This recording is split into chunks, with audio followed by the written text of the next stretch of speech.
Сәлеметсіздер ме, қымбатты оқушылар? Бүгін эссені неден бастау керек тақырыбының аясында сөз қозғайтын боламыз. Филология ғалымдарының докторы Ұлан Еркінбайұлының еңбегіне сүйене отырып талдайтын боламыз. Ғылыми жұмыстың мазмұнына тоқталатын болсақ, эссені неден бастау керек? Эссе дегеніміз не? Оның шығармадан айырмашылығы қандай? Аргументті эссеге не жатады? Аргументті эссені жазудың алгоритмі қандай? Эссе тақырыбын қалай дұрыс таңдау керек? Эссені карта схемасын қалай дайындау керек және онымен қалай жұмыс істеу керек деген сұрақтар аясында сөз қозғаймыз. Енді қойылған сұрақтардың жауабына қысқаша тоқталып өтейік. Эссе бір нәрсенің әсерінен болатын толғаныстан туған әдеби шығарма. Ал жанр өнердің барлық түрлерінде тарихи қалыптасқан іштей жіктелім жүйесі. Ал шығарма балалар берілген тақырып бойынша өзіндік ойды білдіретін мәтін. Шығарма міндетті құрылымдық элементтері бар.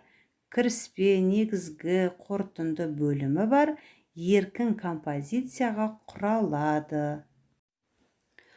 Эссенің құрылымы, композициясы, байланыстылығы, логикалығы, тақырыбы, кілтті сөздері болады.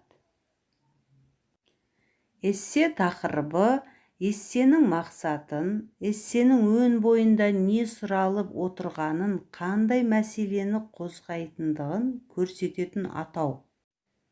Ал кілтті сөз сөздің, сөйлемнің негізгі мағыналы өзегі болып табылатын сөз немесе сөз тіркесі.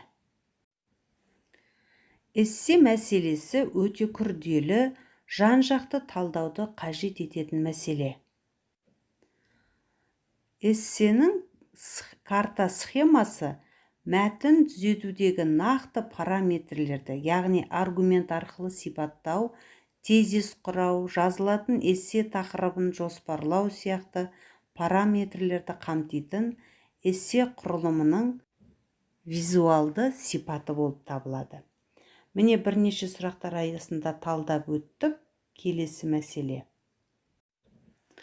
Енді эссенің шығармадан айырмашылығы қандай деген сұраққа жауап іздейік. Эссе бұл еркін композицияға құрылған, көлемі шағын прозалық шығарма. Эссенің кейбір белгілері нақты тақырып немесе мәселенің қойылуы. Мәселені кең көлемде талдауға арналған туынды эссе бола алмайды. Нақты мәселе немесе сұрақ бойынша адамның жеке әсері мен түсінігін білдіреді. Белгілі бір пәнді анықтап түсіндіріп беруге тырыспайды. Эссе еркін композициялық құрылымға негізделген немесе көркем публицистикалық жанрдың бір түрі. Ал шығарма белгілі бір берілген тақырыпқа арналған міндетті құрылымнан тұратын тек пәндік білімге бағытталған шығармашылық жұмыс. Келесі белгісі, эссе қатаң түрде жоспарға негізделу міндетті емес, ал шығармада жоспарды жазу міндетті. Келесі, эссе жеке көзқарас, сараптама, дәлелдемелерге негізделеді. Ал шығарма формасы оның түріне байланысты. Көбінесе көркем мәтінді талдауға негізделеді. Эссенің мақсаты эссе жазушының өзіндік көзқарасын, сыни ойын жетілдіру, ұстанымын дәлелді бекіту үшін жан-жақты білім алып, ақпараттарға сүйене отырып жаза алады. Ал шығарманың мақсаты жазылым тілін дамыту, логикалық ойлауды дамыту, шығармашылық, қиялды, нақты нәрсені еркін, қызықты түрде беруге ұластыру, әдебиетті іштей түсіне отырып, оның мәнін және құдіретті орнын өз дүниесінде көркемдеп бере алу. Міне классикалық эссенің түрлері де көп екен. Ал енді шығармада олай бөлінбейді, көбінесе еркін тақырыпта, теориялық тақырыпта болып екіге бөлінеді. Сонымен қатар эссе жазудың өзектілігі болады. Табысқа қол жеткізу, өз жаңалығын жүзеге асыру, қоғамдық ойға пікір білдіру, басқа адамның көзқарасын білу, іскерлік қарым-қатынас жасау, табысқа қол жету өзектіліктеріне баса назар аудару керек. Ал енді аргументтік эссені жазудың алгоритмі қандай деген сұраққа біз мынау сызба бойынша жауап береміз. Бірінші, тақырып таңдау керек. Екінші, эссе тақырыбы бойынша ақпараттарды жүйелендіру. Үшінші, жоспар құру. Төртінші, эссенің негізгі тезисін жасау. Бесінші, эссені дәлелдеу тәсілдерін анықтау. Алтыншы, мәтіннің бастапқы нұсқасын жазу. Эссенің тақырыбын дұрыс қалай таңдау керек деген сұраққа жауап беретін болсақ, эссенің тақырыбы таңдалған кезде бұл не нәрсе, бұл қандай салаға қатысты, бұл тақырып туралы не білемін, бұл тақырып бойынша ақпаратты қайдан алуым керек деген сұрақтарды өзіне қойып, сол сұрақтарға жауап тауып алу керек біріншіден.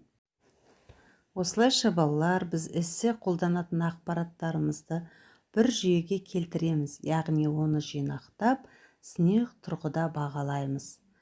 Екінші тұжырым, эссе тақырыбын ашу негізгі бағыттау критерийлерінің бірі. Сондықтан да эссе мәтінін нақты мәселені анықтап алу автордың ерекше әрі әсерлі эссе жазуына көмектеседі. Келесі үшінші тұжырым, эссе ерекше болу үшін жалпыға түсінікті, стандартты идеяларға емес, тереңірек пайымдауды қажет ететін идеяларды ұсыну керек. Эссенің карта схемасын қалай дайындау керек және онымен қалай жұмыс істеу керек деген сұраққа бұлай жауап береді. Эссе жазу кезінде оның карта схемасын әзірлеу тиімді тәсіл болып табылады. Мысал, бірінші сұрақ, қай қыры ең маңызды және не үшін? Екінші сұрақ, қай қыры маңызды және не үшін? Үшінші сұрақ, көшбасшы қай тұста бола алмайды, не үшін? Осындай сұрақтарға жауап іздеу керек. Мына алдарыңыздағы сызба белгілі бір тақырыпта 500 сөзді әр бөлімде қанша сөзден кездесетіні жайлы фотодеректі жақсылап қарап алыңдар балалар. Сонымен балалар, карта схема құру бұл эссе жазу кезіндегі міндетті элементтерінің бірі болып табылады.